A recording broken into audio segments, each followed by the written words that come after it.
That Don't Sound Right is a podcast about talking the way we did before the internet, when you could not prove anyone right or wrong. All the expertise was contained in the people involved with the conversation. I'm Peter. I'm Cecil, and I hope you enjoy our conversations. And as you listen, if you find yourself silently saying, that don't sound right, send us a comment. You're one of us. Apothecary mixtures and home remedies. Right. And but you can get a little bottle. I bet it wasn't 6 ounces. And cassia? You say it's cassia? I think it's CASSIA. All Some right. of our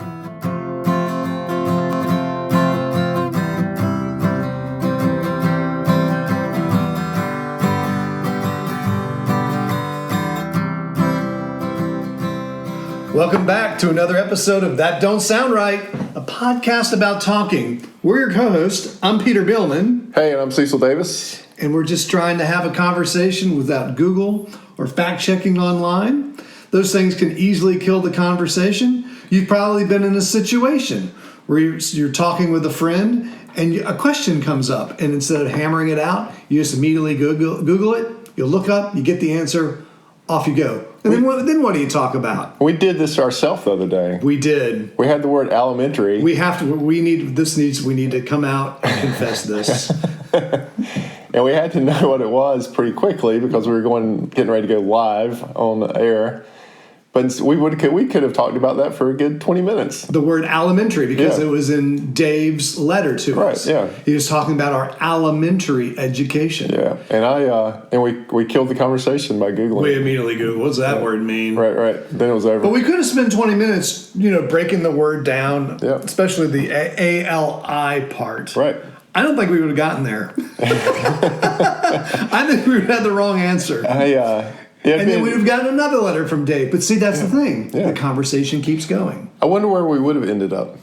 In terms of the definition of alimentary?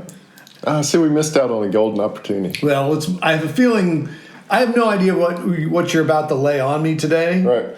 But I have a feeling that we're going to keep going. Well, this actually pertains.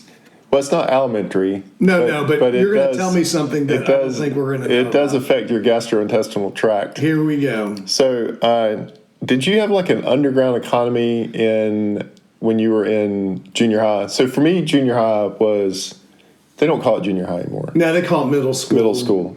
So when I grew up... what was your junior high? So for me, junior high was 7th, 8th, and 9th. Yeah, me too. At a separate school. Yep.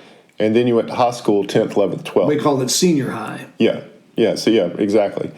And so now I think it's middle school, which is 6th, 7th, 8th. Yeah. And then high school is 9th through 12th. That's right. In fact, while I was in high school, they moved the 9th graders up. Oh, really? Yeah, that change happened in Cary. Yeah. Okay. Yeah. But before that, I went to a junior high. Right. And so you had an underground economy sometimes of things that people would sell, not illicit things. Okay. But like somebody might have a bubble gum business where they go and buy a bunch of bubble gum and then they come to school and sell it in the morning. Right. Or maybe they have a bunch of pencils and they're selling pencils to people. Yes. I think my kids, at least my oldest son, had that going on in elementary school. Yeah. So there's just a little bit of an underground economy for things like that. Yes. But at my junior high, and I don't know how universal this is, we had an underground product called hot toothpicks. Hot toothpicks? Yeah. Have you ever had a hot toothpick? I have no idea what you're talking about. So hot toothpicks were something that was created, and so you would have to go to a pharmacy back then. A pharmacy. So this is really starting to feed into your life story. Right, yeah. And so you go to the pharmacy and you would buy a bottle of cassia oil. Cassia oil. I hope I'm remembering that right. Cassia oil, which is basically cinnamon oil. Okay. And so typically you would use it for baking. Why at a pharmacy though? Well, this was important. So I don't know that you could even get this stuff in a grocery store back then. Okay. Yeah, this was like Humco Chemical Company high-grade cassia oil. All right. Okay. And so now it's different because you go everywhere and you can buy all kinds of oil. People are into oils now. Yeah, right. And we had vaporizers. We had a guy leave our company to kind of he left his job to really get his company started and taking off, and it has taken off. And he deals with exotic cooking oils. Really? That's all he does. Well, see, it's a big deal now, but in the 70s and 80s, it was not. Well, clearly, you had to go to a pharmacy right? to get it. And so, pharmacy, you would have like peppermint oil, and some people would use really? that for. People would make like medicines out of that, like peppermint oil, cassia oil. Okay. There were several oils that, especially, there were some older remedies that people would use. Right. So these are for the apothecary mixtures and home remedies. Right. But you could get a little bottle. I bet it wasn't 6 ounces. And cassia? You say it's cassia? I think it's CASSIA. Some of our listeners will have to double check me. It'd come in a little brown bottle with a Humco, Humco chemical company label on it. And it had a metal screw top. It was a glass bottle, brown. Narrow top or wide top? Narrow, very narrow. Okay. Because you're just getting out drips. That's a good point, because this is what's coming up. All right. So I'm imagining, a little brown I had glass bottle, narrow opening, little metal top. I'll see if I can get a picture of it. All right. I had my bottle for decades. In fact, you had your own? Oh, yeah. Because this was the economy. This was the economy. All right. Or the currency. I remember when I first got my first bottle of castor oil, I felt like I'd gotten a new pair of Nikes and Azad shirt and everything. I mean, this was... What was the cost of this back in the day? Was it pricey, or was like it 53 cents or something? Okay, like so it wasn't a very pricey item. No, this was in... But just hard to find. This is in 79. Yeah, because you had to know to go to a pharmacy to get it. Now, remember, we're in 7th, 8th, and 9th grade. Yeah. We have no way to drive. Sure. You would have to convince either an older sibling or a parent to take you to a drugstore to get you. Wait, didn't you live in a place where you could just walk to the pharmacy? Yeah, I did. Okay. Yeah. But you'd have to know that it was available at a pharmacy. So my first thing is, how does this even get started? Like, well, let's finish the story of the hot toothpaste. Oh, yeah. Maybe we can figure that part out. So you would take your bottle of castor oil and you would pack it full in this little narrow opening. Yeah. You pack it full of wooden toothpicks. All right. And so okay.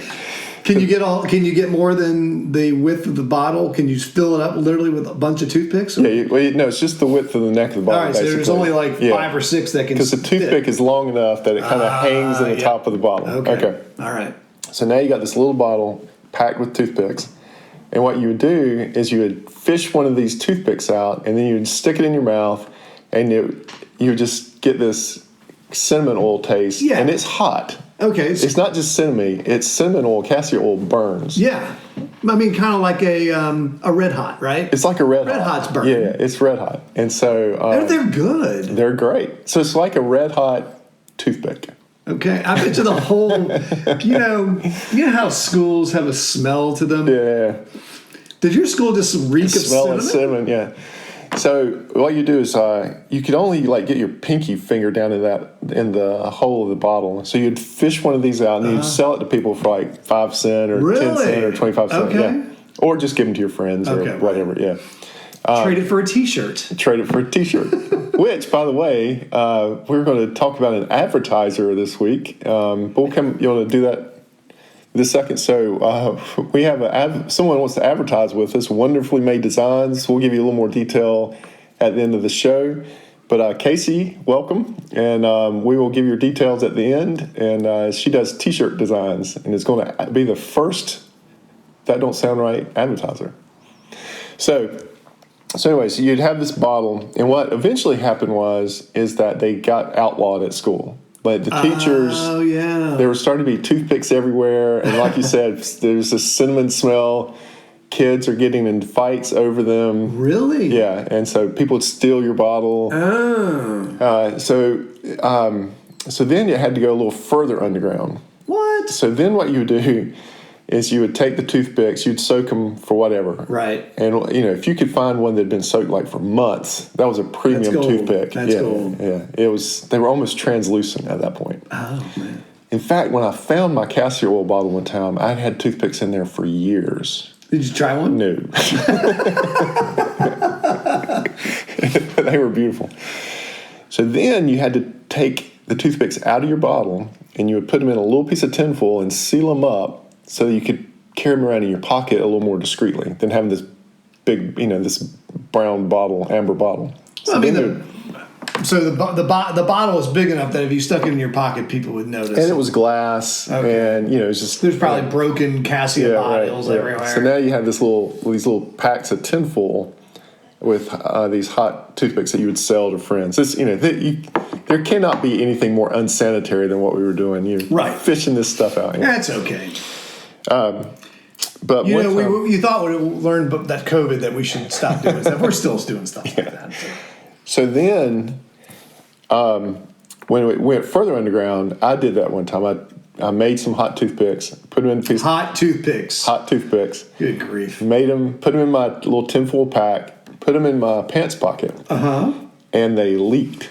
Nice. They leaked down my leg. Woo! Does it burn? It burns. Oh! Cassia oil is caustic. So then I had It's caustic? Yeah. Is it acidic?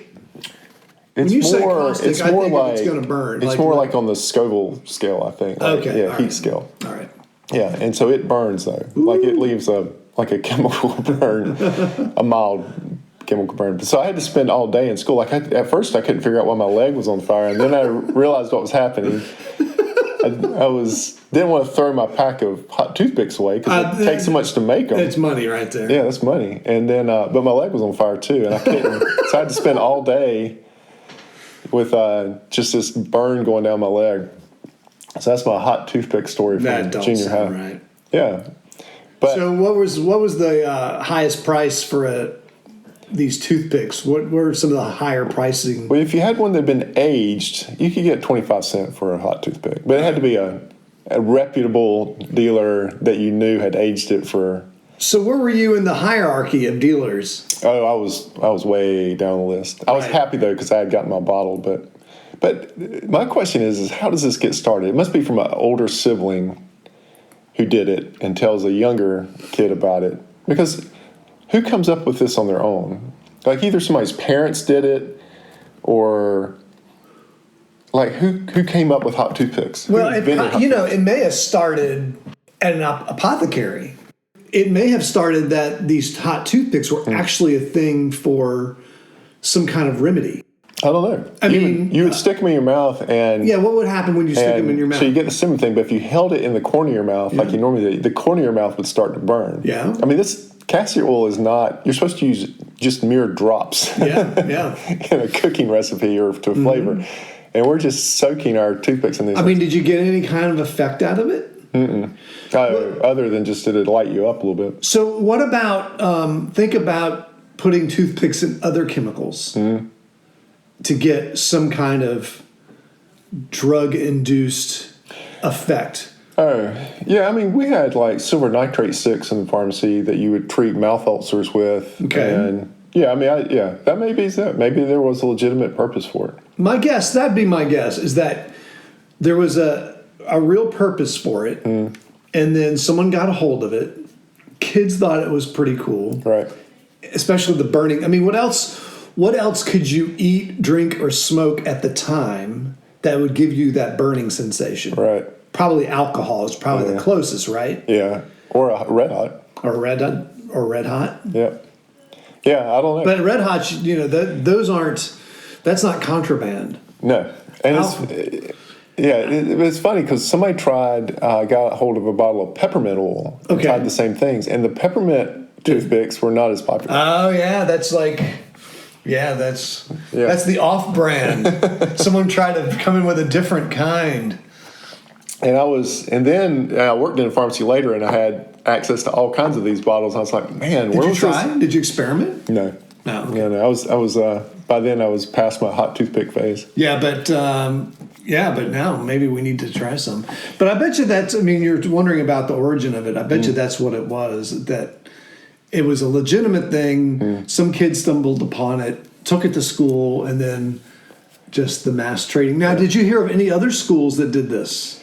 I don't know. That's why I'm curious to put it out here into the That Don't Sound Right family, just to see if anybody did it. If this was just like a West Cary phenomenon or if it was a larger thing. I bet it's a larger thing. You think it's a larger thing? Oh, yeah. But you said you didn't have hot toothpicks. I've never heard of this.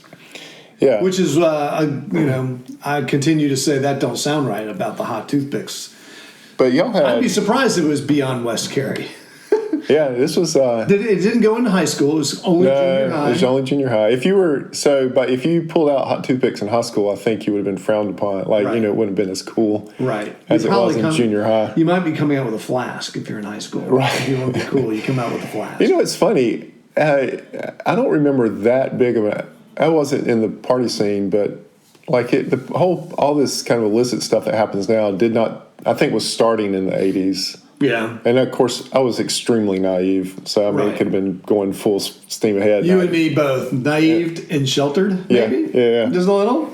I was very naive about a lot of this stuff. Right. So I was selling hot toothpicks, so obviously I was not.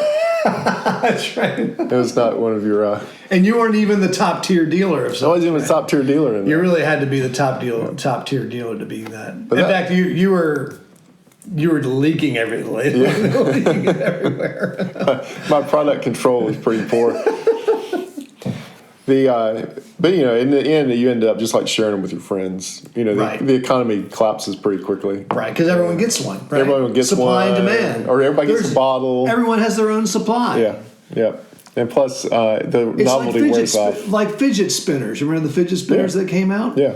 When they first came out, the ones that had them could sell them, but Yeah. eventually you saw them. You found them where? At gas stations. I mean, you get them anywhere. That's the same with those little jelly bracelets that came out that were in the shape of animals. Yeah. We bought a ton of those for our I bet girls. you there's one or two laying around the house. And we have a box full of them There you go. that are worthless. Yeah, that's right. Yeah. Because nobody, it just peaks and goes away. Right.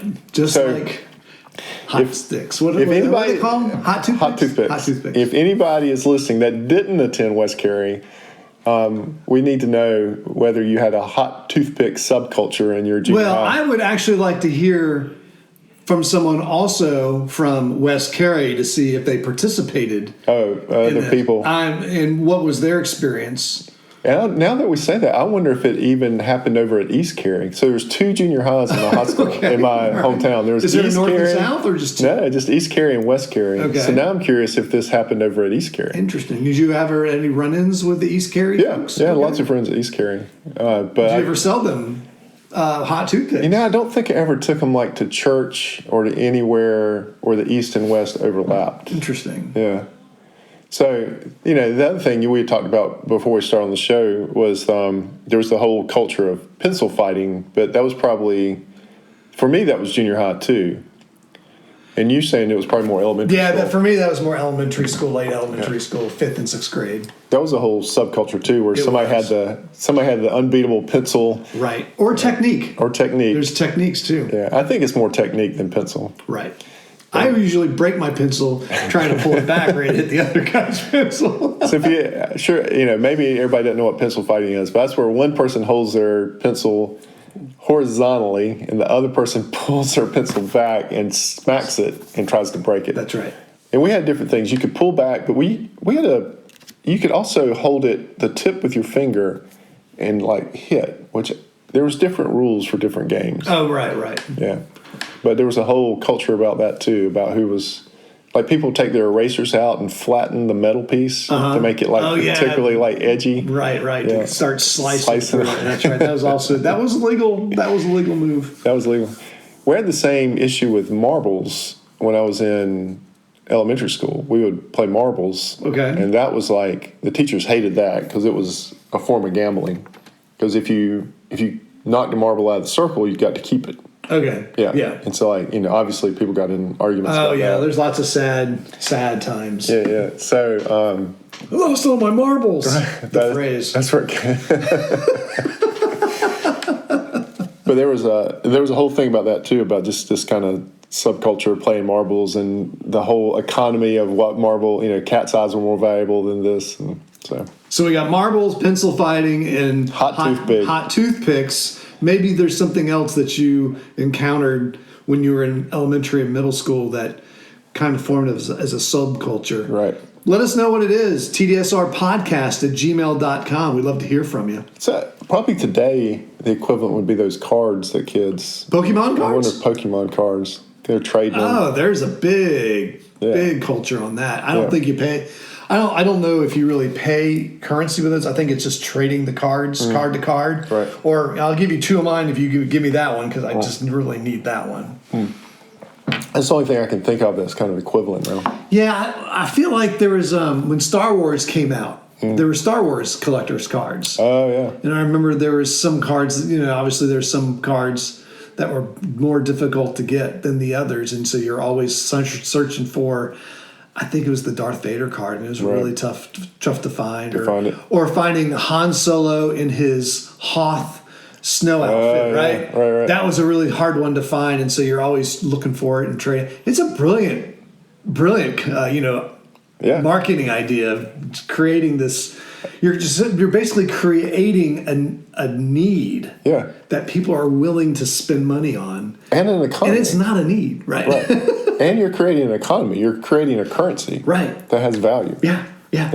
It's great. Only for a minute, and then it goes away. Yeah, it's gone. So, words of wisdom. So this is our Father's Day episode. This episode takes place on the eve of Father's Day. Yeah. So, what are you doing for Father's Day? I don't know yet. I think I'm going to go prospecting. Are you really? Yeah. Where? Oh, I ain't telling you. Oh, well, yeah. Plane jumper. No, I don't know what I'm going either. Yeah. I have been looking at maps. Of gold? After last week's episode? Yeah. I found this obscure map in the Ashboro area where they had it was a gold mining company. It was their map of the land. And the map was being mailed back to England because the company is out of England. And they actually had gold veins marked on it. Very fascinating. And I tried to figure out exactly where it was on today's map. I haven't figured it out yet. And I'm sure it's all private land. I can't go there and it's been mined. But anyway. This is how TDSR will fall apart, is that one of us will find a gold. That's right. Accuse the other one of jumping the claim. Claim jumper! No, but the words of wisdom for Father's Day. I was talking about this the other day with my family, and my youngest daughter had this project, and she was interviewing me, and she was asking me some parenting questions. And the one question she asked is there anything you would have done differently in your parenting? If you could go back in time and change, what would you have done? What would you have done differently? Are you asking? No. I'm going to tell you my answer, and these are the words of wisdom. Okay. I would have been a yes dad a whole lot earlier in my kids' lives.